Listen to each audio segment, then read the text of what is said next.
I still remember the day my own family looked right through me, as if I didn't exist. My daughter-in-law, Melissa, stood by the doorway of the house I had built with my husband, her arms crossed, her voice cold as winter. She said, "You've had your time, Mary. This house is ours now.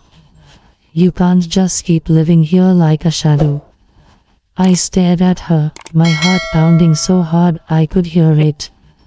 My son, Daniel, didn't even look at me. He just kept his head down, pretending to fix something on the table. And then she said it, words that would haunt me for years: "We don't need this old woman around anymore." For a moment, I couldn't breathe. That house, every wall, every photo, every corner, held memories of my entire life. I had raised Daniel there. I had cooked in that kitchen for 40 years. And now, I was being erased from my own story, as if I was nothing more than a faded photograph. That night, I packed what little I had, a few clothes, my late husband's picture, and a small wooden box he gave me before he died. When I stepped out of that house, I didn't cry. I didn't argue. I just looked up at the stars and whispered, "If they want to forget me, let them. One day, they'll remember." Hi everyone, before I continue, if you're new here, welcome to our channel. I'm so glad you found this story. Please take a second to subscribe, and tell me in the comments where you're watching from. And if you've ever been through something like this, if someone made you feel invisible, share a piece of your story below. You never know who might need to hear it today. After I left that night, I walked until my legs couldn't carry me anymore. I ended up sitting on a cold park bench, clutching that small wooden box.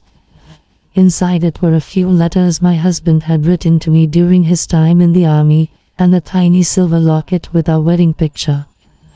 That box was all I had left of the life I once knew. The wind was sharp and cruel, and I wrapped my old shawl around me, trying to hold on to what little warmth I had left. Cars passed by, laughter echoed from nearby homes, lights flickered from porches, but none of it belonged to me anymore.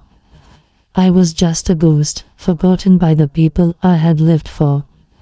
By morning, I found my way to an old friend's diner, Nancy's place. She looked shocked when she saw me. "Mary, what on earth happened to you?" she asked, eyes wide with concern. I gave her a weak smile and said, "Nothing, dear. Just life reminding me where I stand." She didn't press for answers. She poured me a hot cup of coffee and gave me a seat by the window. For the first time in hours, I felt human again. As I sat there watching the street outside, I realized something: people only value you when they think they need you. The moment they don't, you disappear. That day, I made myself a promise. If my family wanted to erase me, I would make sure my story was written somewhere they couldn't destroy it. Somewhere permanent. But what I didn't know then was that my journey to become unforgettable would begin with the very people who forgot me first. The days that followed were some of the hardest of my life. Nancy let me stay in a small room above her diner. It wasn't much, just a narrow bed, a single lamp, and a window that looked out onto the quiet street, but it was more than I had. I would wake before dawn to help her in the kitchen, peeling potatoes and wiping tables while the smell of coffee filled the air. People came and went, laughing, talking, living, and I sat there, quietly serving them, invisible in plain sight. But I didn't complain. For the first time in years, I had peace. At night, I'd sit by the window and think about my husband, Richard. He was a strong man, always with a gentle word and an unshakable belief in doing what's right. Before he passed, he made me promise something I didn't understand at the time. "Mary," he had said, holding my hands. Whatever happens in this house, make sure the truth never dies with me. Those words used to confuse me. But now, as I watched the lights flicker across the street, I realized, maybe he knew something I didn't. Maybe he had left behind something I wasn't supposed to forget. One afternoon, while cleaning the storage room in Nancy's diner, I found an old envelope tucked inside my handbag, one I hadn't opened in years. My heart skipped when I saw the familiar handwriting, Richard Murray. My husband's name.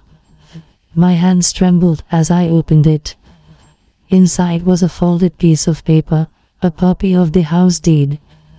But it wasn't in my son's name. It wasn't mine. My breath caught in my throat. The house my daughter-in-law claimed was hers, legally still belonged to me. Richard had made sure of it before he passed. He must have known this day would come. That night, I sat alone, staring at that piece of paper, feeling the storm of emotions inside me.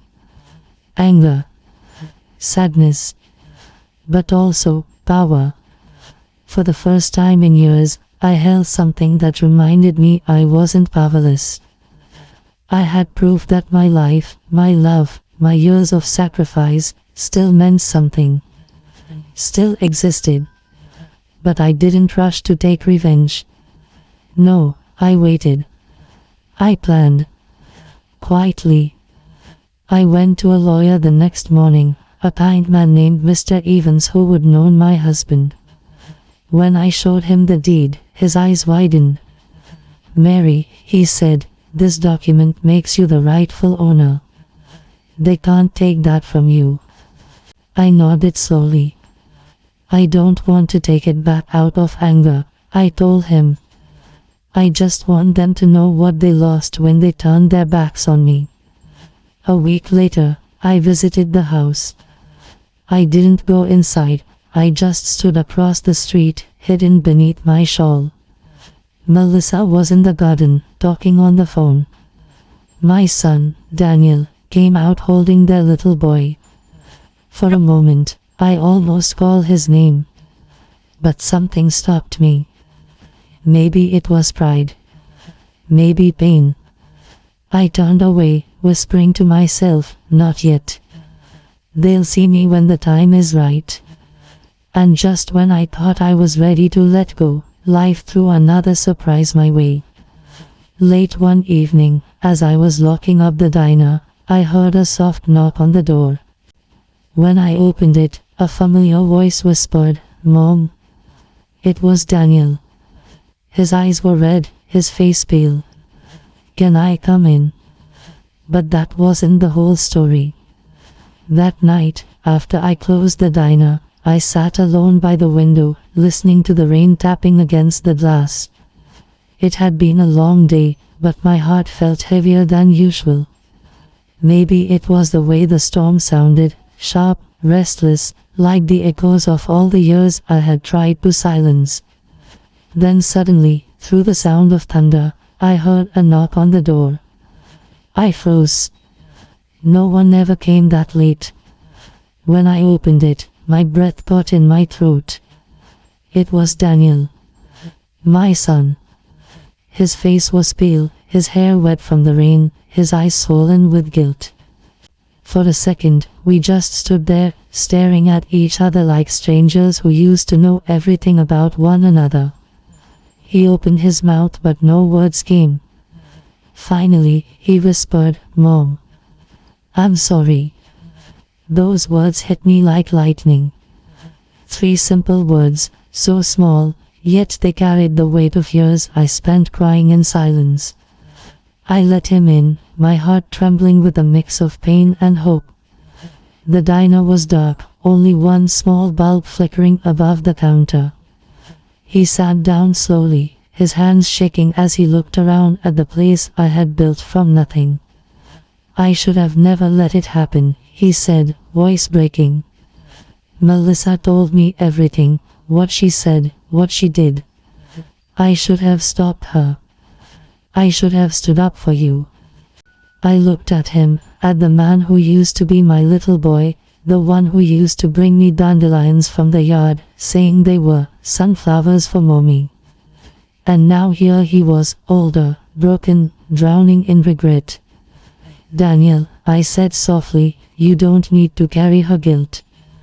But you do need to understand this, when you chose silence, you chose her side. And that silence hurt more than any cruel word could. He lowered his head, tears spilling down his face. I didn't mean to lose you, he whispered. I thought I was protecting my family. I smiled, but it was a sad smile. And what am I, Daniel? Was I not your family too? He tried to speak, but his voice cracked, and I could see the answer in his eyes. He had lost sight of what family truly meant. For a long moment, we just sat in silence.